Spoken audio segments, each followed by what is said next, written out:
नमस्कार, मैं हूं तृप्ता आर्या। इंडियाज़ 18 में आप सभी का स्वागत है हमारे खास प्रोग्राम खास मुलाकात में।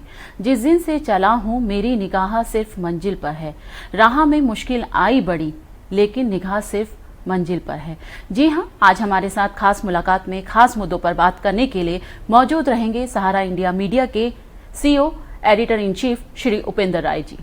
सर, इंडियाज़ 18 में आपका बहुत बहुत स्वागत है। सर, सबसे पहला अहम सवाल सर, हर कोई जानना चाहता है कि उपेंद्र जी की मीडिया में कैसे एंट्री हुई और कैसे आपके जहन में आया कि पत्रकारिता के क्षेत्र में कुछ किया जाए।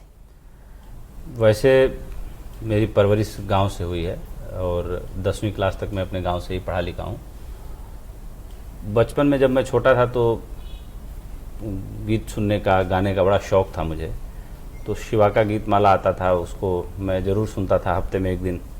तो उसको सुनने के चक्कर में पिताजी के पास हफ्ते में एक दिन मैं रेडियो लेने के लिए पहले ही आके बैठ जाता था। और जब वो उनका BBC वो रेगुलर सुनते थे हफ्ते में 7 दिन, तो जब उनका समाचार समाप्त होता था तो फिर मैं रेडियो लेके भागता था, क्योंकि उनके प्रोग्राम के समाप्त होने से पहले ही 2-4 मिनट पहले ही शिवा का गीत माला शुरू हो चुका होता था। तो अमीन सयानी जी पेश करते थे। वो एक तो भाई मैं मानता हूँ कि कंट्री में सबसे शानदार प्रेजेंटर रहे, वो मुझे बड़ा पसंद होता था। और उस चक्कर में हफ्ते में एक दिन मैं BBC रेडियो सर्विस जो है न्यूज़ की, बैठ के उनके साथ सुनता था। अब गाना शिवा का गीत माला सुनने के लालच में धीरे धीरे BBC सुनते सुनते एक अरसा हो गया और धीरे धीरे मुझे उसमें इंटरेस्ट आने लगा। जब इंटरेस्ट आने लगा तो फिर मैं और दिनों में भी बैठ के सुनने लगा। फिर मुझे लगा कि ये एक ऐसा काम है जो सबसे ज़्यादा मुझे लगता है कि इसको एप्रिसिएशन मिलता है। तो उस चीज़ को जो है मैंने सोचा कि भाई मैं भी बड़ा होकर के कुछ ऐसा ही करूँगा, मैं भी बोलूँगा लिखूँगा तो लोग जो है देखेंगे सुनेंगे। फिर उसके बाद मैंने BBC सुनते सुनते पत्र लिखना शुरू किया। पाठकों के पत्र में मेरी चिट्ठियाँ भी पढ़ी जाने लगीं। उस टाइम अचला शर्मा जी जो है BBC हिंदी सेवा की अध्यक्ष होती थी, वो पाठकों का पत्र संडे को सुबह की जो सेवा होती थी उसमें पढ़ा करती थी। मेरे कई सारे पत्र पढ़े गए। तब परवेज आलम जी भी कभी कभी उनके साथ होते थे। ये लोग BBC के बड़े वेटरन प्रेजेंटर थे। बाद में मेरी परवेज आलम जी से भी जब वो दिल्ली में मेरी मुलाकात हुई, यहाँ पर रफ़ी मार्ग पर जो BBC का पुराना ऑफिस था वहाँ पर।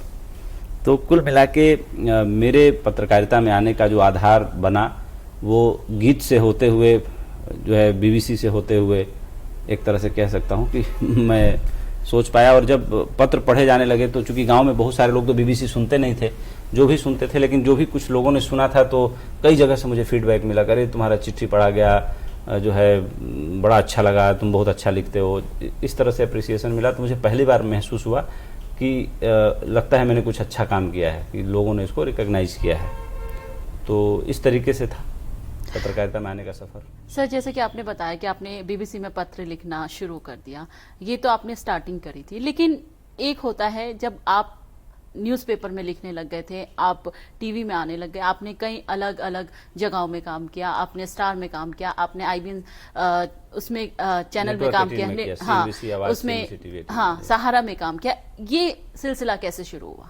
वो ऐसे शुरू हुआ कि जब 90 से 95 के बीच मुझे याद है कि जब BBC में सुनना शुरू कर दिया और उसके बाद मैंने अपना एक अलग रेडियो लिया जिस पे मैं BBC की हिंदी सर्विस की अर्ली मॉर्निंग जो आती थी उनकी सेवा, उसको सुनता था। और जो वीकली प्रोग्राम्स आते थे BBC के, उनको सुनता था और उनको सुन के मैं उसका नोट बनाता था।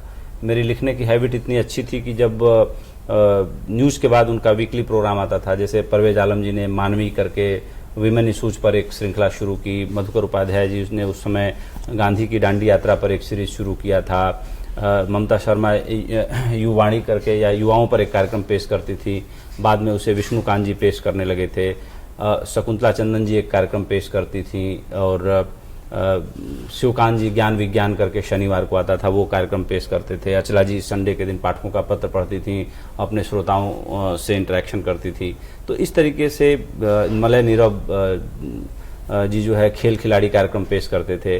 तो इस तरीके से मुझे अभी भी याद है कि जब मैं सुनता था तो उस वक्त अब मेरा पूरा नोट साथ ही साथ बनता जाता था। तो 90 से 95 के बीच का जो नोट है BBC के वीकली कार्यक्रमों का, वो मेरे पास अभी भी सुरक्षित मेरे गांव वाले घर में रखा हुआ है। तो वो सब लिखने पढ़ने के बाद मैं इसमें डूबता चला गया। और मैं आपको बता दूं कि बचपन में जैसे सुमन सौरभ एक मैगजीन होती थी, उसको मैं ज़रूर पढ़ता था। और बाकी जो है नंदन एक मैगजीन होती थी, उसको मैं ज़रूर पढ़ता था। कभी कभी चंपक भी आ जाती थी, चूँकि हम लोग छोटे थे, बच्चे थे, तो उसको भी ज़रूर पढ़ लेते थे। उस टाइम थोड़ा बच्चों जैसा मन था, तो कॉमिक्स कुछ आती थी, सुपर कमांडो ध्रुव का, नागराज का, ये सब जो था वो सब भी मैं ज़रूर पढ़ता था। मूवीज़ की जो, चूँकि मूवी देखने का एक्सपोजर नहीं था, तो फिल्मों की डायलॉग की कापियाँ आती थी, उसको मैं लेके पूरा पढ़ डालता था। उस टाइम में मैंने जो है कार्ल मार्क्स का डास कैपिटल एक किताब हाथ लगी, मैं पढ़ना चालू किया। उसका हिंदी ट्रांसलेशन था, तो मुझे बहुत कुछ तो समझ में नहीं आ रहा था, लेकिन कुछ चीज़ें ज़रूर धीरे धीरे उसमें समझ में आ रही थी। तो मैं बचपन में ही भगत सिंह की जो किताब थी कि मैं नास्तिक क्यों हूँ, ड्रीमलैंड की भूमिका, नेताजी सुभाष चंद्र बोस की मैं सुभाष बोल रहा हूँ, इस तरह की तमाम किताबें थी जो पढ़ गया था। मक्सिम गोर्की के तमाम उपन्यास थे जो मैं बचपन में पढ़ गया था। उसी वक्त मैंने ओशो की एक किताब थी शिक्षा में क्रांति, उस किताब को पढ़ा। उस किताब ने मेरे मन के ऊपर बहुत गहरा असर डाला। मुझे लगा कि समाज को बदलने के लिए करना चाहिए, और जो हमारा शिक्षा का जो पूरा आधारभूत ढांचा है वो पूरा गलत है, इसमें ज़रूर परिवर्तन की ज़रूरत है। तो और एक मुझे याद है कि 10वीं पास करने के बाद मेरे मन में आया कि मैं भी सन्यासी हो जाऊं। इस तरह से कई चीज़ें मेरे साथ आई, और मैंने अपने परिवार वालों को बोल भी दिया कि मैं संन्यास्त होना चाहता हूं। तो बड़ा घर में लोग घबरा गए। लेकिन फिर उसमें एक आखिरी चैप्टर है शिक्षा में क्रांति का कि नए मनुष्य के जन्म की दिशा। जब मैंने वो चैप्टर पढ़ा तो उसमें मुझे जवाब मिल गया कि कोई सन्यासी होने की, भागने की, कहीं जाने की ज़रूरत नहीं है। जहाँ हैं आप वहीं से बदल सकते हैं, वहीं से शुरुआत कर सकते हैं। फिर मैंने अपना वो विचार छोड़ दिया। तो कुल मिला के मैं कह सकता हूँ कि जब मेरे जर्नलिज्म की शुरुआत हुई तो इसके पीछे एक तो 90 से 95 के बीच जो है BBC का मैंने एक बहुत डेडिकेटेड श्रोता रहा, और जो कुछ भी BBC पे 5 साल में आया होगा उनके वीकली प्रोग्राम्स में और न्यूज़ में, लगभग वो सब कुछ मेरे पास लिखा और दर्ज किया रखा होगा। तो एक तो वो आधार रहा। उसके बाद हमारे गांव में जिंदा शहीद थे बाबू सीताराम राय साहब, वो मुझे बहुत स्नेह करते थे, और मेरे बड़े भाई साहब से कहते थे कि जो है ये लड़का बहुत ही प्रिकॉशस माइंड है। मुझे अभी भी ये वर्ड याद है कि अपने उम्र से बड़ा है, जो मतलब जितनी उम्र है उससे ज़्यादा सोचता है, ज़्यादा पढ़ता है, तो इसको जो है आर्ट साइड में पढ़ाओ। मतलब मेरे बड़े भाई से वो बोलते थे, बड़े भाई साहब जो आजकल डॉक्टर निरंजन राय बैसवारा PG कॉलेज में वहाँ रायबरेली में प्रिंसिपल हैं। तो कुल मिलाकर के उनकी भी बड़ी भूमिका रही। जब मुझे गांव में बहुत अंग्रेजी का माहौल नहीं था, वो अंग्रेजी में गोल्ड मेडलिस्ट थे और एक स्कूल के प्रिंसिपल थे बनारस में, तो उन्होंने मुझे कहा कि तुम ऐसा करो कि थोड़ी अपनी अंग्रेजी ठीक करो, ताकि जब बाहर पढ़ने जाओगे तो इसकी ज़रूरत पड़ेगी। तो अंग्रेजी अखबार एक दिन लेट ही सही गांव में मंगाओ, उसको पढ़ो। फिर मैंने अंग्रेजी अखबार मंगाना शुरू किया। तब पायनियर अखबार आता था, एक दिन लेट मिलता था, उसको मैं पढ़ता था। उसमें जितने कठिन शब्द मुझे नहीं समझ में आते थे उनको नोट करता था। फिर जो है डिक्शनरी लेता था, डिक्शनरी से उनको शब्दों का हिंदी मीनिंग चेक करता था, फिर उसको लिखता था, फिर लिख के उसको याद करता था, ताकि दूसरे दिन जब अखबार पढ़ूँ और इस तरह के शब्दों से मेरा सामना हो तो मुझे अखबार पढ़ने में दिक्कत ना हो। तो इस तरह की तैयारियाँ रहीं। राष्ट्रीय सहारा अखबार मेरा सबसे फेवरेट अखबार था। इनफैक्ट मैं ये कहूँ कि एक दिन बाद मुझे मिलता था। लखनऊ से मोहम्मदाबाद आता था, मेरे भाई साहब मोहम्मदाबाद रोज़ जाया करते थे, तो एक दिन बाद लेके आते थे। या चूँकि मोहम्मदाबाद से रोज़ जाने वाले गांव के लोग थे, गांव में अखबार भी आता था, तो जो अखबार के हॉकर थे श्री वीरेंद्र कुमार, मुझे नाम अभी भी याद है, उनके पिता कैलाश जी पहले अखबार दिया करते थे। तो मैंने उनसे दोस्ती कर ली कि मुझे राष्ट्रीय सहारा अखबार और पायनियर अखबार एक दिन बाद ले आके दे दिया करिए। तो सब लोग रोज़ का अखबार पढ़ते थे, मैं एक दिन का बासी अखबार पढ़ता था। और राष्ट्रीय सहारा का एडिट पेज मुझे बहुत पसंद था, और मैंने उसी वक्त तय किया था कि इस अखबार में बहुत अच्छा तरीके से मुद्दों को, चीज़ों को पेश किया जाता है। जो राइटर्स हैं बहुत अच्छे हैं। और राष्ट्रीय सहारा अखबार का एडिट पेज और जो शनिवारी परिशिष्ट उसका हस्तक्षेप है, उसका एक एक शब्द मैं चाट जाता था। और हस्तक्षेप का मुझे याद है कि 91 से 95 का कलेक्शन भी मेरे गांव वाले घर में सुरक्षित रखा हुआ है। और उस वक्त जो सिविल सर्विसेज के एस्पिरेंट्स होते थे वो हस्तक्षेप को बहुत पढ़ते थे, क्योंकि देश के चुने हुए जो टॉप राइटर्स थे वो हस्तक्षेप के लिए लिखते थे। और ये सब जो संस्कार रहे, जो पढ़ाई लिखाई रही, और मेरे बड़े भाई साहब भी मुझे बहुत प्रोत्साहित करते थे पढ़ने के लिए। तमाम किताबें ले आके मुझे ऐसे पकड़ा देते थे, ये नहीं बोलते थे कि इसको पढ़ो, लेकिन ले आके रख देते थे। उनको पता था कि पढ़ना लिखना चालू कर दिया है, तो जैसे कोई नई किताब आती थी मैं तुरंत पढ़ डालता था उसको। फिर किसी दिन पूछते भी थे कि उसको पढ़े, उसमें क्या, तो मैं अपने समझ से उसको बताता भी था कि ऐसे ऐसे मैंने पढ़ा। फिर उस वक्त में जाहिर सी बात है कि जॉर्ज बर्नार्ड शॉ ने कहा है कि अगर कोई आदमी अपने जवानी के दिनों में लेफ्टिस्ट नहीं हुआ तो उसके विजडम पे शक करना चाहिए, और 40 के बाद भी अगर वो लेफ्टिस्ट रहा तो उसके विजडम पे शक करना चाहिए। तो जाहिर सी बात है कि लेफ्ट थॉट से मैं उस वक्त बड़ा प्रभावित हुआ, और तमाम ऐसे लिटरेचर जो थे मैंने पढ़ डाले, और तमाम गोष्ठियाँ मैंने अटेंड की। उस वक्त जनमत मैगजीन आती थी, उसको भी मैं पढ़ता था, और मैंने उसकी सब्सक्रिप्शन ले रखी थी। तो उस वक्त का जो एक पढ़ाई लिखाई का जो दौर था वो बड़ा ज़बरदस्त था, और मतलब मैं कह सकता हूँ कि जर्नलिज्म में आने से पहले मैंने खूब पढ़ाई लिखाई की। और मैं ये दावे के साथ कहता हूँ कि अभी भी मेरे गांव के वो तमाम लोग हैं जो सिविल सर्विसेज की तैयारी करने इलाहाबाद जाते थे, दशहरा दिवाली की जब छुट्टियों में आते थे तो मैं उनके दांत खट्टे कर देता था। सर, आप पे प्रेशर नहीं आया कि आप भी सिविल सर्विस के लिए तैयारी कीजिए, गवर्नमेंट जॉब के लिए तैयारी कीजिए? बिल्कुल, बहुत प्रेशर था मेरे परिवार का। मैं 10वीं में इंटर कॉलेज मोहम्मदाबाद में विद्यार्थी था, तो पूरी कमिश्नरी में मैंने टॉप किया था, और मेरे परिवार वालों की भी इच्छा थी कि मैं सिविल सर्विसेज दूं, क्योंकि पढ़ने में बहुत ही अच्छा था मैं। लेकिन मेरा मन उस वक्त ही क्लास 6ठी 7वीं में था, तभी मैंने तय कर लिया था कि मुझे ऐसा ही कुछ करना है जो ये बीबीसी में बोलने वाले करते हैं, और मुझे दुनिया घूमना है, मुझे लिखना है, पढ़ना है, और अपने मन का करना है। तो प्रेशर था, लेकिन मन में कुछ और था, तो वो कॉन्फ्लिक्ट रहता था, परिवार का दबाव और ये। लेकिन मैंने अपने मन से समझौता नहीं किया, मुझे जो ठीक लगा वो मैंने किया। सर, बचपन से आपने पत्रकारिता की तैयारी शुरू करी। बिल्कुल। सर, आपके लिए कुछ पंक्तियां हैं जो मैं बोलना चाहूंगी। बोलिए। कुछ इंसान आपको हराने की दौड़ में लगे रहे, लेकिन आप अपने आप को जिताने की दौड़ में। एक वक्त था, बहुत परेशान थे, एक सच्चाई की राह पे आप चल रहे थे, आप पर बहुत प्रेशर बनाया गया, क्योंकि जब कहा जाता है चौथा स्तंभ, आप अपनी पत्रकारिता के जुनून में थे, अपने काम के जुनून में थे, लेकिन कुछ लोग आपको रोक रहे थे। क्या कहेंगे उस समय के बारे में? देखिए, जाहिर सी बात है कि जब मैं एक के बाद एक सफलता की सीढ़ियां चढ़ रहा था, जब मैं 16 नवंबर 2009 को सहारा न्यूज़ नेटवर्क में डायरेक्टर न्यूज़ का मैंने ऑफर लेटर लिया था, तो देश में सबसे कम उम्र का डायरेक्टर न्यूज़ था। उस वक्त मेरी आयु 27-28 साल रही होगी, और देश में सहारा न्यूज़ नेटवर्क सबसे बड़ा नेटवर्क था। मैंने पूरे डेडिकेशन के साथ काम किया, जो मेरे से उम्मीदें अपेक्षाएं थी प्रबंधन की, उसको मैंने पूरा किया। लेकिन आगे आने वाले समय में जाहिर सी बात है कि कुछ कॉन्फ्लिक्ट होते हैं, कुछ अधिकारियों के साथ मेरी लड़ाई हुई। जाहिर सी बात है कि जब आप किसी के साथ खड़े होते हैं तो किसी के विरोध में भी खड़े होते हैं। अब जो विरोध में लोग थे, उन लोग, भाई कोई डायरेक्टर CBI था, कोई डायरेक्टर ED था, और मैं जिसके साथ खड़ा था, जाहिर सी बात है कि वो संस्था में सुप्रीम पावर की पोजीशन पे नहीं थे। मैंने भाई लड़ाई शुरू की, और मैंने जो कन्विंस था मैंने वही लिखा, मैंने वही बोला।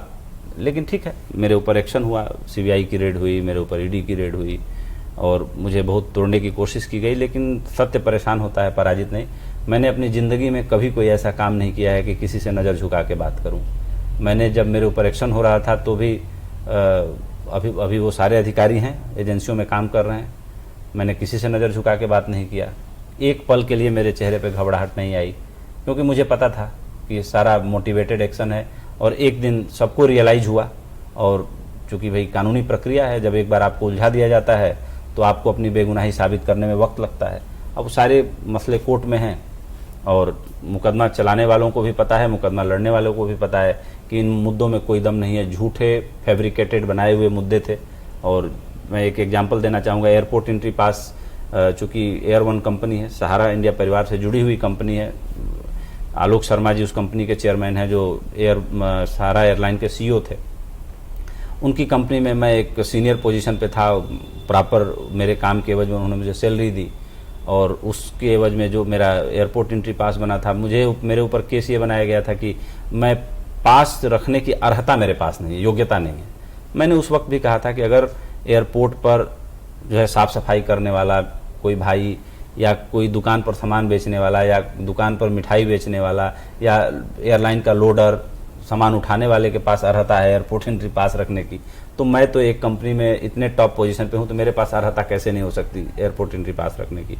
और अभी 24 मई को ही RTI मैंने लगाया था, जिसमें आया है, मैं उसकी कॉपी आपको दे दूंगा, कि मेरा एयरपोर्ट एंट्री पास बिल्कुल दुरुस्त था, पूरे नियम कायदे के साथ दिया गया था। एयरपोर्ट एंट्री पास के लिए जो भारत सरकार की अधिकार प्राप्त कमेटी थी, उसने उसका अप्रूवल दिया था। जो रिलेवेंट डॉक्यूमेंट चाहिए थे एयरपोर्ट एंट्री पास के लिए, वो सारे सही थे। जो उसके लिए ट्रेनिंग प्रोसीजर था, वो सब मैंने पूरा किया था, अटेंड किया था। तो उसमें कहीं कोई दिक्कत नहीं थी। वक्त है, समय लगता है। सर फैमिली में भी तो एक फैमिली अजीब का प्रेशर झेला होगा उस पूरा समय। पूरा प्रेशर था। मेरी फैमिली बहुत प्रेशर में थी, बहुत परेशान थी, और जाहिर सी बात है कि एक दो शुभचिंतकों के अलावा मेरे परिवार के साथ कोई नहीं था। और अंत में जब इस तरह के मौके आते हैं, जब आपके ऊपर एक्शन होता है, तो प्रथम दृष्टया आपके शुभचिंतक भी यही सोचते हैं कि जरूर इन्होंने कुछ गलत काम किया होगा, तभी इनके ऊपर ऐसा एक्शन हुआ है। मैं वही उपेंद्र राय हूं जो 2 मई 2018 को था, जब मेरे यहाँ सीबीआई की रेड हुई थी। आज भी मैं वही उपेंद्र राय हूं, मेरे में रत्ती भर भी अंतर नहीं आया। 7,000 लोगों की टीम सहारा न्यूज़ नेटवर्क में देश में काम कर रही है। हमारे मुख्य अभिभावक सहारा श्री जी के आशीर्वाद से मुझे इस पूरे टीम को नेतृत्व देने का मौका मिला है। आप नीचे के किसी भी कर्मचारी से पूछ सकते हैं जो सहारा न्यूज़ नेटवर्क में कश्मीर से कन्याकुमारी तक जुड़ा हुआ है। मुझे उम्मीद है कि मेरे व्यवहार के बारे में कुछ भी शिकायत करे, मेरे व्यवहार के बारे में शिकायत नहीं करेगा, क्योंकि मैंने आज तक किसी भी अपने अधीनस्थ कर्मचारी से मैंने ऊंची आवाज करके बात नहीं किया। सर पर्टिकुलरली उस समय के बारे में जानना चाहेंगे जब आप अकेले थे, आपने पत्रकारिता की और सही दिशा में पत्रकारिता थी, गुस्सा था आपके मन में क्योंकि एक लंबे अरसे से आप पत्रकारिता से जुड़े हुए थे, आपने जो नहीं किया उसकी सजा भुगत रहे थे उस समय की, जब आप बिल्कुल अकेले थे। मैंने यही तो कहा कि भाई दुर्भाग्यपूर्ण है कि जब जिस कोर्ट में मेरा मैटर जा रहा था, पहली हियरिंग में नहीं, दूसरी हियरिंग में नहीं, तीसरी हियरिंग में सबको पता चल चुका था कि ये पूरा मामला क्या है। ये वेंडेटा का मामला है। ये एक तरीके से साथ उठने बैठने वाले पत्रकार और अफसर थे जो आपस में ही लड़ पड़े हैं, और उस लड़ाई का परिणाम यह है कि एक आदमी को जो है निशाना बनाया गया, टारगेट बनाया गया। इस व्यवस्था में, सिस्टम में बैठा आज के डेट में हर आदमी इस बात को जानता है। लेकिन जब वही है कि जब एक बार आपको कानूनी प्रक्रियाओं में उलझा दिया जाता है, तो आपको अपनी बेगुनाही साबित करने में 10 साल लग जाते हैं। ये दुर्भाग्य है अपने देश का।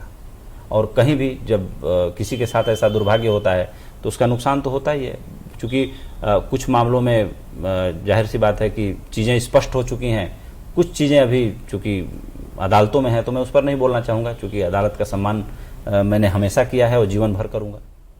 सर आपका सहारा में एक प्रोग्राम आता है हस्तक्षेप, उसके बारे में जानना चाहेंगे, क्या विजन है और पूरी टीम किस तरीके से काम करती है? हस्तक्षेप, देखिए मेरा विजन नहीं है। हस्तक्षेप तो हमारे सहारा इंडिया परिवार के मुख्य अभिभावक आदरणीय सहारा श्री जी का विजन था। आज से करीब 3 दशक पहले उन्होंने हस्तक्षेप की शुरुआत की थी। 15 अगस्त 2020 को मुझे लगता है कि पूरे 3 दशक हो जाएंगे। राष्ट्रीय सहारा 15 अगस्त 1991 को उन्होंने अपने हाथों से लॉन्च किया था। और देश के इकलौते ऐसे उद्योगपति हैं जो सामाजिक मुद्दों पर बहुत खुल के और मुखर होकर बोलते हैं। उनकी अभिव्यक्ति का एक तरीके से प्रतीक चिन्ह है हस्तक्षेप। जब मैंने 2009 में सहारा न्यूज़ नेटवर्क का चार्ज लिया था, तब भी उन्होंने मुझे बोला था कि तुम एक अपना प्रोग्राम शुरू करो। उस वक्त मैं काम में इतना ज़्यादा व्यस्त था कि मुझे लगा कि मैं अधिकार प्राप्त अधिकारी हूँ सहारा न्यूज़ नेटवर्क का, और मैं अपने चेहरे को बार बार वो करूँ। कुछ वक्त देखता हूँ व्यवस्थाओं को ठीक करने में, इसको और आगे बढ़ाने में, तो वो विचार मैंने उस वक्त छोड़ दिया था। लेकिन 2019 में जब 28 सितंबर 2019 को दोबारा सहारा न्यूज़ नेटवर्क का चार्ज लिया मैंने, तो फिर सहारा श्री जी ने कहा कि तुम एक प्रोग्राम करो और स्वयं स्क्रीन पे आओ।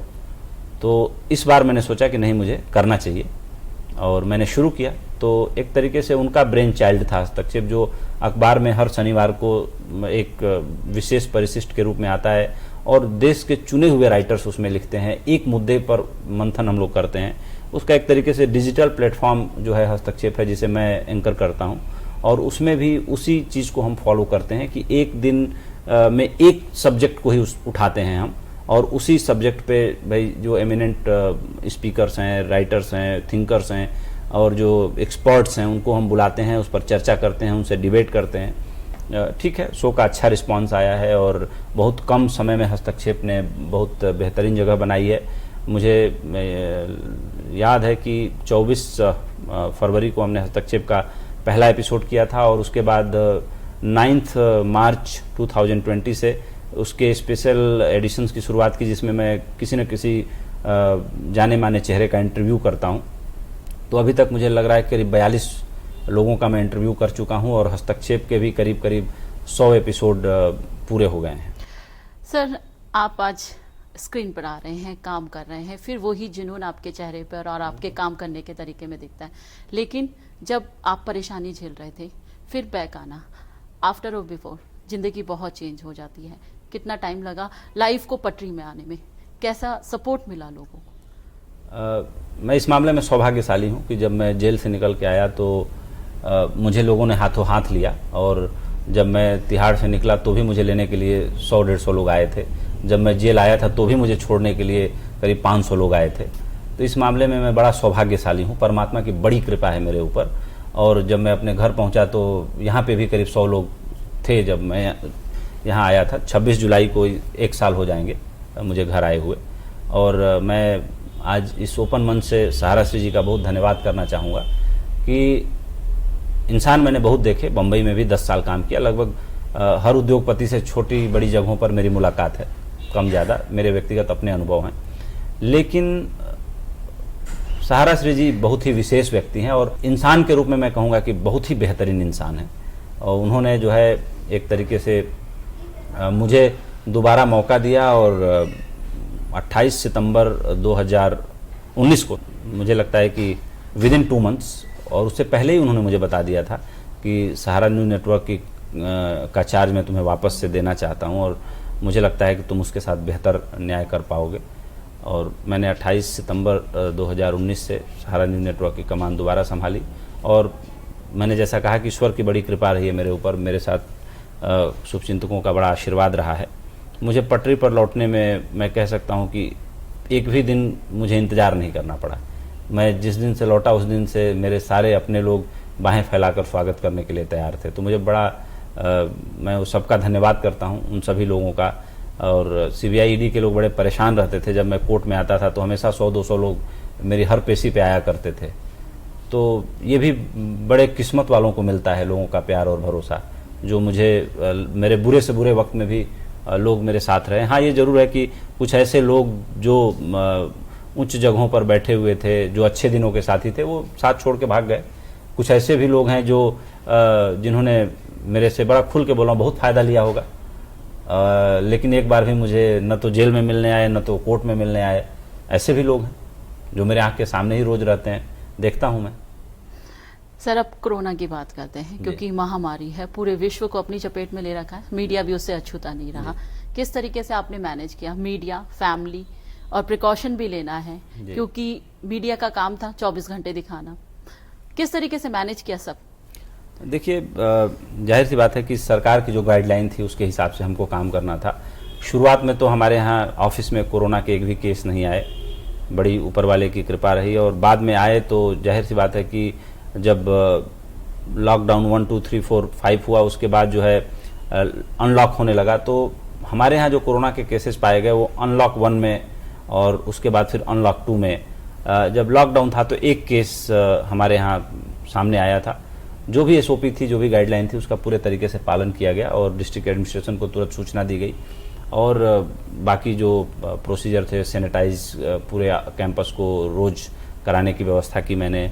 2 प्रवेश द्वार हैं, चूँकि 5 एकड़ से बड़ा कैंपस है, तो दोनों प्रवेश द्वारों पर 5-5 मैंने स्टैंडिंग वॉश बेसिन लगवाए गए, सोप और सैनिटाइजर की वहाँ व्यवस्था की गई। हर एक वर्किंग स्टेशन पर सैनिटाइजर की बोतल और जो है सबको मास्क लगा के आना मैंडेटरी मैंने किया।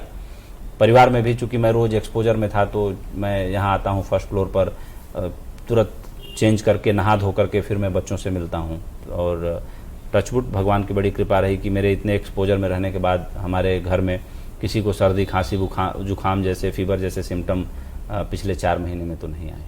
सर, काफ़ी लोग आपको सुन रहे हैं, एक मैसेज उन लोगों को जिन्होंने परेशान किया, आपको रोकने की कोशिश करी, पत्रकारिता को रोकने की कोशिश करी, हिंदुस्तान के चौथे स्तंभ कहा जाता है पत्रकारिता को, उसको रोकने की कोशिश की, क्या कहेंगे आप? देखिए, मैं तो अपना काम कर रहा हूँ, पहले भी ऐसे ही कर रहा था, आज भी ऐसे ही कर रहा हूँ। और जिन लोगों ने मुझे उस वक्त भी लड़ते हुए देखा, मुझे कस्टडी में देखा, वो इस बात के साक्षी हैं कि डर क्या होती है मेरे किसी मन के अंदर, शरीर के अंदर या मेरी बॉडी लैंग्वेज के अंदर। जो लोग बहुत देखने की कोशिश भी किए होंगे, कुछ लोग वीडियो मंगवाते थे, मेरे ही साथ उठने बैठने वाले लोग, जब मैं कोर्ट में पेशी पर आता था, कि ज़रा देखो तो कि कैसे दिख रहे हैं या कैसा बॉडी लैंग्वेज है। तो मैं दावे के साथ कहता हूं कि मेरा बॉडी लैंग्वेज वैसा ही था जो जैसा पिछले 20 साल से है। मेरे बॉडी लैंग्वेज में कभी कोई अंतर नहीं आया, मेरे फेशियल एक्सप्रेशन में कभी कोई अंतर नहीं आया। मैं इतना जरूर कहना चाहूँगा कि देखिए, जब शत्रुता होती है, जब किसी बात को लेकर के कोई आदमी अपने दिए गए अधिकारों का दुरुपयोग करता है, तो उसके मन पर ज़्यादा बोझ होता है। लेकिन एक अच्छे इंसान को, एक सीजेंट पर्सन को अपने कॉन्फ्लिक्ट्स को रिजॉल्व करना चाहिए। और मैंने अपने जीवन के सारे कॉन्फ्लिक्ट्स को इन 11 महीनों में, ऑलमोस्ट 12 महीने हो जाएंगे इन 26 जुलाई को, इन 12 महीनों में ऑलमोस्ट मैंने कॉन्फ्लिक्ट्स को रिजॉल्व किया है। और अपने मेरे मन पर जो कुछ बोझ थे, या जो मेरे मन के अंदर कुछ बातें थी कि मेरे से भी कुछ गलत चीज़ें हुई हैं, कुछ जो रिश्ते हैं जिनको संभाल के रखना चाहिए था, जो मेरे से दूर गए हैं, मैंने सबको समेटने की कोशिश की है। और मुझे लगता है कि ज़िंदगी में पीछे मुड़ के वे लोग देखते हैं जिनका लेट बैक एटीट्यूड होता है। मैं पीछे मुड़ के देखने वालों में से नहीं हूँ। मुझे जो है मैं गांव से शुरू होकर के यहाँ तक पहुँचा हूँ, और गांव की माटी में देखिए एक अलग तरीके की ताकत होती है। वो ताकत परमात्मा ने मेरे अंदर दी है। इसलिए मैं किसी भी मुश्किल से न तो डरता हूँ, न तो रुकता हूँ। और इस समय जो लोग मुझे जानते हैं, समझते हैं, सब ने देखा है कि इससे बड़ी मुश्किल किसी के जीवन में नहीं आती जो मेरे जीवन में आई। लेकिन मैंने न तो डरना सीखा और न मैंने रुकना सीखा। मैं चल रहा हूँ। सर, लोगों को क्या मैसेज देंगे, क्योंकि बहुत सारे लोग और मीडिया के लोग आपको सुन रहे हैं, कुछ मैसेज देना चाहते हैं? इतना ही है कि देखिए, सही और गलत क्या है, आपका हृदय सबसे बड़ा तराजू है, वो तौल कर बता देता है। अगर आप गलत हैं तो अपने से कमिटमेंट करिए कि दोबारा ऐसी गलती ना हो, और अगर आप सही हैं तो दुनिया में चाहे सामने कोई भी खड़ा हो, डरने की जरूरत नहीं है। एक दिन प्रकृति इतनी बड़ी न्यायाधीश है, प्रकृति का जो न्याय है, प्रकृति का जो न्याय है वो सबसे बड़ा है। वो दूध का दूध, पानी का पानी कर देता है। इसलिए अपने ऊपर भरोसा रखिए, और आपसे गलती हुई है तो उसका पश्चाताप करिए और उसको सुधारने की कोशिश करिए कि दोबारा ये भूल ना हो। सर, इंडियाज़ 18 से बात करने के लिए बहुत बहुत धन्यवाद। थैंक यू तृप्ता। आज हमारे साथ मौजूद रहे खास मुलाकात में खास मुद्दों पर बात करने के लिए सहारा इंडिया मीडिया के CEO, editor in chief Shri Upendra Rai ji, जिन्होंने अपने जीवन के उन मुश्किल घड़ियों को हमसे साझा किया जब हिम्मत हुई और ये आगे बढ़े। आज आपने देखा कि किस तरीके से उन्होंने लोगों को मैसेज दिया कि मुश्किल घड़ी में आपको हिम्मत रखनी है, आप अगर सही हैं तो आपको न्याय जरूर मिलेगा। आज के लिए बस इतना ही, लेकिन आप सब जुड़े रहिए इंडियाज़ 18 के साथ। नमस्कार।